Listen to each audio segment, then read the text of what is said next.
அனைவருக்கும் வணக்கம். Option tricky trade channel மூலம் உங்களை சந்திப்பதில் மிக்க மகிழ்ச்சி அடைகிறேன். நான் உங்கள் சந்தோஷ்.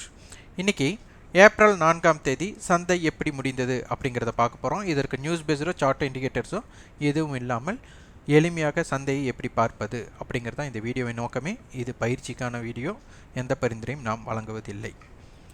இப்போ சந்தை துவக்கத்திலும் சரி முடிவுற்ற நிலையிலும் சரி அனைவரோட எண்ணம் என்னென்னா, சந்தை ஏன் ஏறியது, இவ்வளவு ஏற்றம் எதனால் நிகழ்ந்தது, இதற்குண்டான செய்திகள் என்ன அப்படிங்கிற இடத்துலையே தான் பார்ப்பாங்க. ஆனால் ஏன் நடந்தது அப்படின்னு முடிஞ்சதுக்கப்புறம் நம்ம பார்க்குறத விட மார்க்கெட்டோட நியூஸ் பேஸ்டு இருக்கா இல்லையா அப்படிங்கிறதெல்லாம் எளிமையாக தெரிஞ்சுக்கணும். இன்றைக்கி முக்கியமாக எந்த காரணத்தினால நிறுவனம் நிஃப்டி இண்டெக்ஸ் சரி பேங்க் நிஃப்டி சரி எதற்காக இந்த இம்பேக்ட் கொடுத்தது அப்படிங்கிறது நம்ம தெரிஞ்சுக்கணும். ஒரு நிறுவனங்கள் ஏற்றாமல் இப்போ பார்த்திங்கன்னா, இப்போ நம்ம வந்து ஒரு 10th எக்ஸாமோ இல்லை 12th எக்ஸாமோ இல்லை என்ன எக்ஸாம் எழுதினாலும் ஒரு பாடத்திட்டத்தோட உள்ளடக்கமாக இருக்கிற சப்ஜெக்ட் வைஸில் தான் மார்க்கெட் இருக்கும். அதனுடைய அனைத்து கூட்டுத்தொகை அதனுடைய சராசரி எத்தனை பாடங்கள் இருக்கோ அதுதான் சராசரி. அப்போ நம்மளுக்கு ஒரு 10th பார்த்தீங்கன்னா உங்களுக்கு ஸ்டேட் போர்டில் ஒரு 500 மார்க்ஸுக்கு வந்துட்டு அட்டன் பண்ணுறாங்க, 500 மதிப்பெண்ணுக்கு அட்டன் பண்ணுறாங்கன்னா ஒரு 5 சப்ஜெக்ட்னா நம்மளுக்கு வந்துட்டு ஒரு சப்ஜெக்ட்டுக்கு 100 மார்க் அப்படிங்கிறது தெரியும். அப்போது அதுபோல் நிஃப்டியோட கூட்டுத்தொகை அப்படிங்கிறது ஒரு 50, நம்ம எப்படி சப்ஜெக்ட்னு சொல்கிறோமோ 50 நிறுவனங்களோட கூட்டுத்தொகை தான் நிஃப்டி. பேங்க் நிஃப்டிங்கிறது 12 நிறுவனங்களோட கூட்டுத்தொகை. அப்போ அவங்க அந்த நிறுவனத்தோட தனிப்பட்ட விஷயங்கள் வந்துட்டு இண்டெக்ஸையும் சேர்த்து அதனோட பாதிப்பு இருக்கும், ஒரு ஏற்றத்துக்கும் இறக்கத்திற்கோ காரணங்களாக அமையும். அப்படி உண்டான சூழ்நிலையில் ஒரு நிறுவனத்தில் செய்தி இருக்கா இல்லையா அப்படின்னு நம்ம கஷ்டப்பட வேண்டிய விஷயமே கிடையாது. என்ன செய்தி இருந்தாலும், அதாவது ஒரு பழமொழி, என்ன முத்துன கத்திரிக்காய் எப்படி இருந்தாலும் சந்தைக்கு வந்தது ஆகணும், அதை மறைச்சி வைக்க முடியாது. ஏன்னா அதனுடைய மறைத்து வைத்தால் அதோட பொருளோட பயனை அனுபவிக்க முடியாது. எப்படி இருந்தாலும் சந்தைக்கு வந்தது ஆகணும். அதுபோல் நம்மளுக்கு மார்க்கெட்டோட இம்பேக்டட் நியூஸ் பேஸ்டு ஸ்டாக்ஸ் எப்படி இருந்தாலும் நம்மளுக்கு வந்து தான் ஆகணும். அது ப்ரீ ஓப்பன் மார்க்கெட்லேயே நம்மளுக்கு தெரிஞ்சிருச்சு. ப்ரீ ஓப்பன் மார்க்கெட்லேயே ஹெச்டிஎஃப்சி பேங்க் நம்மளுக்கு 4.5% நம்மளுக்கு ஏற்றம் கொடுத்துருக்காங்க. அடுத்து ஹெச்டிஎஃப்சி 4.82, ஹெச்டிஎஃப்சி லைஃப் 1.75 இருக்கிறதுலையே ஹெச்டிஎஃப்சி பேங்க்கும் ஹெச்டிஎஃப்சி தான் நம்மளுக்கு நிஃப்டிலையும் சரி நம்மளுக்கு 2 ஸ்டாக்குமே இருக்குது. நிஃப்டியில் வந்து பார்த்திங்கன்னா ஹெச்டிஎஃப்சியும் இருக்குது, ஹெச்டிஎஃப்சி பேங்க்கும் இருக்குது. ஆனால் உங்களுக்கு பார்த்திங்கன்னா பேங்க்கோட இம்பேக்டில் பேங்க் நிஃப்டியில் ஹெச்டிஎஃப்சி பேங்க் மட்டும் தான் இருக்கும். அப்போ இதனுடைய தாக்கம் நம்மளுக்கு முன்கூட்டியே தெரிஞ்சிருச்சு. அப்போ ஹெச்டிஎஃப்சி பேங்க்கு ஹெச்டிஎஃப்சி 4% ப்ளஸ்னால் இதில் ஏதோ ஒரு நியூஸ் இருந்துட்டு போகுது, ஹெச்டிஎஃப்சி நிறுவனத்தில் ஏதோ ஒரு நியூஸ் இருந்துட்டு போகுது, அது நம்மளுக்கு தேவையே கிடையாது. பட் இங்கே வந்தாச்சு, அப்போ இங்கே ஏதோ ஒரு இம்பேக்டட் இருக்க போகுது. அதனுடைய நிகழ்வு என்ன அப்படிங்கிறத நம்ம பார்க்கணும். அதனுடைய தாக்கத்தினால தான் நிஃப்டியில் வந்து இந்த அளவு இன்று ஏறிய காரணம். இது நம்ம போய் ஸ்டேஜ் சப்போர்ட் அண்ட் ரெசிஸ்டன்ஸ் எல்லாம் பார்த்து முக்கியமே கிடையாது. நம்மளுக்கு வந்து இதோட இம்பேக்டட் அங்கே நம்மளுக்கு வந்தாச்சு. ஆனால் மறைமுகமாக நம்மளோட எண்கணித வீடியில் மார்க்கெட்டோட ரெசிஸ்டன்ஸுக்கு மேலே தாக்கு பிடித்தால் என்ன, சப்போர்ட்டில் தாக்கு பிடித்தால் என்ன, சப்போர்ட்டை பிரேக் பண்ண என்ன அப்படிங்கிறது பிரேக் அவுட் ஸ்ட்ராட்டஜியில் வந்துடும். ஆனால் இதற்கு காரணம் இதுதான். இப்போ இன்றைக்கி பார்த்தீங்கன்னா ஹெச்டிஎஃப்சி பேங்க்கோட பார்த்தீங்கன்னா நிஃப்டியோட கான்ட்ரிபியூஷனில் 141 புள்ளிகளும் ஹெச்டிஎஃப்சி 87 புள்ளி, இந்த 2 நிறுவனங்களோட இம்பேக்டட் தான். சில நாட்களுக்கு முன்னாடி பார்த்தீங்கன்னா கொரோனா காலகட்டத்தில் ஒரு இறக்கத்திலிருந்து ஒரு பெரிய ஏற்றத்திற்கு நிஃப்டியும் இம்பேக்டட் பண்ண இது பார்த்தீங்கன்னா நிஃப்டி ஏறின அளவுக்கு பேங்க் நிஃப்டி அப்போ ஏறவே கிடையாது.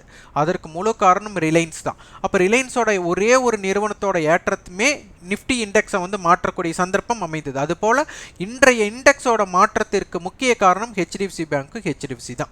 இதை எளிமையாக புரிஞ்சுட்டா போதும். அடுத்த விஷயம், இதில் நியூஸ் பேஸ் இருக்கும், இதுக்கு நம்ம முன்கூட்டியே தெரிந்திருந்தால் அதனை எடுத்து வைத்திருக்க வேண்டும் அப்படின்னாலும் யோசிக்கலாம். அதெல்லாம் நம்மளுக்கு வேண்டாம். இன்றைக்கி இம்பேக்டில் என்ன அப்படி இருக்கிற ஸ்டாக்ஸை வந்து ப்ரீ ஓப்பனில் தெரிஞ்சுக்கலாம். இப்போ பார்த்தீங்கன்னா இன்றைக்கி ப்ரீ ஓப்பன்லேயே நம்மளுக்கு ஹெச்டிஎஃப்சி பேங்க் அப்படின்னு தெரிஞ்சாச்சு. இப்போ பாருங்கள், ஹெச்டிஎஃப்சி பேங்க்கோட 1700 கால் ஆப்ஷன் ₹2 நேற்றைய முடிவுற்ற விலை. இன்று ஓப்பன் ₹8, ₹5 வந்துட்டு நம்மளுக்கு லோ போட்டிருக்கு. ஹை பாருங்கள் ₹64. அப்போ ₹2 64.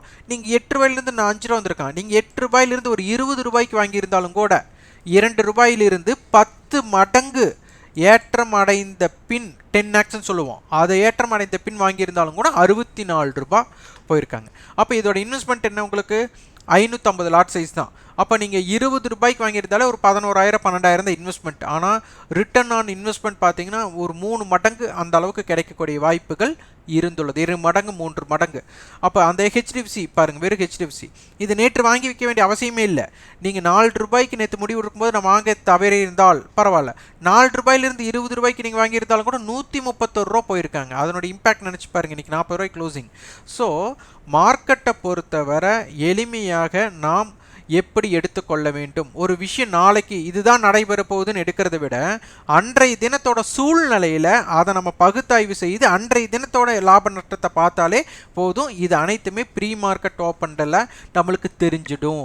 அதனால் இன்றைக்கி நிஃப்டி பேங்க் நிஃப்டியோட ஏற்றத்திற்கு முக்கிய காரணம் ஹெச்டிஎஃப்சி பேங்க். அவ்வளோதான். இதனால் வேறு எந்த ஆராய்ச்சி நம்மளுக்கு தேவையே கிடையாது.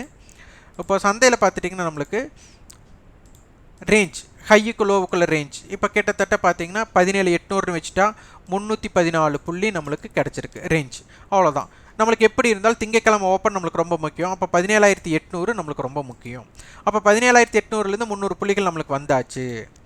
அடுத்து பேங்க் நிஃப்டி. பேங்க் நிஃப்டி பார்த்தீங்கன்னா உங்களுக்கு லோ 37,665, ஹை பார்த்தீங்கன்னா 38,765. அப்போ கிட்டத்தட்ட 1,100 புள்ளிகள் அதனுடைய தாக்கம் இருந்திருக்கு. அடுத்து நிஃப்டியில் பார்த்துட்டிங்கன்னா 18,000 கால் 18,100 கால் 18,000 புட்டு கொடுத்துருக்காங்க. அதிகபட்சமான வர்த்தகமானதே 18,000 கால் 18,000 புட்டு தான். அப்போ 18,100 கால் 18,200 கால் 17,900 கால் அப்புறம் 18,300 கால் கொடுத்துருக்குறாங்க. இதில் மிக முக்கியமான விஷயங்கள் பார்க்க வேண்டியது இருக்குது. இப்போது இதில் எதிர்பார்ப்பு விலை அப்படிங்கிறது இப்போ சமநிலையில் இருக்குது. அப்போ இந்த சமநிலை எப்படி நம்ம கண்டறிவது? இப்போ பார்த்தீங்கன்னா மார்க்கெட்டோட மொமெண்டம் படி எதிர்பார்ப்பு என்ன சொல்கிறது, சமநிலை இவ்வளோ மார்க்கெட் ஏறினதுக்கப்புறம் கூட நம்மளுடைய தாக்கம் அப்படிங்கிறது 18,050 கால், இது 110 ரூபா தான், இது 110 ரூபா தான். அப்போ எதிர்பார்ப்பு விலை நம்மளுக்கு சமநிலையில் இருக்குது. இதனுடைய தாக்கம் எப்படி இருக்கும் நாளைக்கு பார்க்கணும். அதிகபட்சமாக பெரிய கேப் அப் கிடைக்கக்கூடிய வாய்ப்புகள் மிக குறைவு, நடக்காதுன்னெல்லாம் சொல்ல வரல. நாளைக்கு வால்டைல் ரேஞ்சுக்குள்ளே போகக்கூடிய சந்தர்ப்பங்கள் இருந்தாலும் இருக்கலாம், இல்லை இண்டெக்ஸ் ரேஷியோட இம்பேக்டட் இருந்தாலும் இருக்கலாம். அதனால் சந்தையோட இம்பேக்டட் ஜோனை பார்த்து முடிவு செய்து கொள்ளுங்கள். ஆனால் இதனுடைய அடிப்படையில் பெரிய கேப் அப் அமையக்கூடிய வாய்ப்புகள் இருக்குமா அப்படின்னு கேட்டால் நம்மளுக்கு வாய்ப்பு குறைவு. ஆனால் சந்தையில் எது வேணாலும் நடைபெறலாம். அதனால் நம்ம சொல்கிறத நம்ப வேண்டிய அவசியம் இல்லை. ஆனால் வாய்ப்புகள் குறைவு அப்படிங்கிறத மட்டும் எடுத்துக்கணும். சந்தையோட குறுகிய எல்லை அப்படின்னு எடுத்துட்டா 17,940லிருந்து 18,161. சந்தையோட வந்துட்டு வைட் ரேஞ்ச் அப்படி எடுத்தால் 17,829லிருந்து 18,271.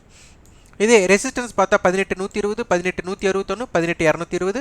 Support level 17,976, 17,939, 17,880. பேங்க் நிஃப்டி பார்த்தீங்கன்னா பேங்க் நிஃப்டியோட குறுகிய எல்லை 38,235லிருந்து 38,958. சந்தையோட வைட் ரேஞ்ச் 37,877லிருந்து 39,323. சந்தையோட ரெசிஸ்டன்ஸ் பார்த்தீங்கன்னா 38,745, 38,907, 39,191. Support level 38,405, 38,183, 37,848. இது சப்போர்ட் லெவலாக இருக்க போகிறது. அதனால் நாளை ஜாக்கிரதையாக வர்த்தகம் செய்யுங்க. ஏன்னா பெரிய மார்க்கெட் பெரிய கேப் அப் இல்லைன்னா இன்றைய கால் ஆப்ஷனுடைய இந்த ஏற்றத்தை இதனுடைய பிரீமியத்தை குறைக்கிறதுக்குண்டான வாய்ப்புகளுக்குள்ள வால்டைலில் பண்ணி அந்த பிரீமியத்தை கரைக்கிறதுக்குண்டான வேலைப்பாடுகள் நடைபெற வாய்ப்புகள் இருக்கலாம். அதனால் ஆப்ஷன் வர்த்தகம் செய்பவர்கள் கொஞ்சம் ஜாக்கிரதையாக வியாபாரம் செய்யுங்க. இதற்குண்டான கட்டண பயிற்சி நம்ம ஏப்ரல் 8ஆம் தேதி கொடுக்குறோம். அதனுடைய விவரத்தை வந்துட்டு 9842610908 என்ற வாட்ஸ்அப் எண்ணிற்கும் 8144220532 என்ற எண்ணிற்கும் தொடர்பு கொண்டு விவரத்தையும் உங்கள் விருப்பத்தையும் பதிவு செய்து கொள்ளுங்கள். இதற்குண்டான சலுகைகள் அறிவிக்கப்பட்டுள்ளது. அந்த சலுகை அறிவிப்புகள் அனைத்துமே கேட்டு தெரிந்து கொள்ளுங்கள். இந்த வீடியோ உங்களுக்கு பயனுள்ளதாக இருந்தால் லைக் பண்ணுங்கள், ஷேர் பண்ணுங்கள், சப்ஸ்கிரைப் பண்ணுங்கள். கண்டிப்பாக உங்களோட ஃபீட்பேக்கை கமெண்ட் பாக்ஸில் பதிவு பண்ணுங்கள். நன்றி, வணக்கம்.